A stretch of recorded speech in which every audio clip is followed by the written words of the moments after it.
5 برس میں 4 سیاسی پڑاؤ۔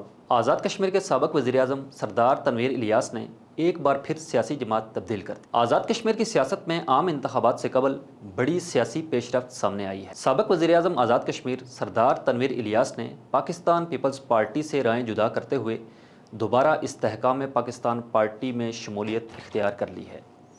یہ فیصلہ پارٹی ٹکٹوں کی تقسیم پر اختلافات کے بعد سامنے آیا۔ سردار تنویر الیاس عام انتخابات میں 3 حلقوں سے پیپلز پارٹی کے ٹکٹ کے خواہش مند تھے، تاہم پارٹی قیادت نے انہیں صرف ایک حلقے سے ٹکٹ دینے پر آمادگی ظاہر کی۔ اختلافات بڑھنے کے بعد سردار تنویر الیاس نے پیپلز پارٹی کی بنیادی رکنیت سے استعفیٰ دے دیا اور استحکام پاکستان پارٹی میں شامل ہو گئے۔ سردار تنویر الیاس کا سیاسی سفر 2021 میں پاکستان تحریک انصاف سے شروع ہوا۔ انہوں نے اللہ 15 وسطی باغ سے پی ٹی آئی کے ٹکٹ پر الیکشن لڑا اور کامیاب ہوئے۔ بعد ازاں اپریل 2022 میں وہ آزاد کشمیر کے وزیر اعظم منتخب ہوئے۔ سردار تنویر الیاس 2023 میں ایک عدالتی فیصلے کے بعد نااہل ہوئے تو انہوں نے پی ٹی آئی کو خیر باد کہہ دیا اور عمران خان پر سنگین الزامات بھی عائد کیے۔ ان کے پی ٹی آئی چھوڑنے کے بعد جب استحکام پاکستان پارٹی وجود میں آئی تو سردار تنویر الیاس کو آزاد کشمیر چیپٹر کا صدر بنایا گیا، لیکن وہ وہاں بھی زیادہ دیر نہ رک سکے اور مستعفی ہو کر گزشتہ برس پیپلز پارٹی کا حصہ بن گئے۔ پیپلز پارٹی میں شمولیت کے بعد خیال کیا جا رہا تھا کہ وہ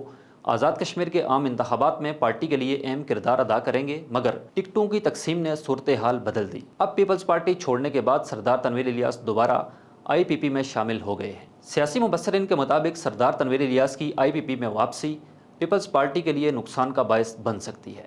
یوں سردار تنویر الیاس کا سیاسی سفر 2021 میں پی ٹی آئی سے شروع ہوا، پھر وزارت عظمیٰ، نااہلی، آئی پی پی، پیپلز پارٹی اور اب دوبارہ آئی پی پی تک پہنچ چکا ہے۔ مزید اپڈیٹس کے لیے وزٹ کیجیے وی نیوز.pk۔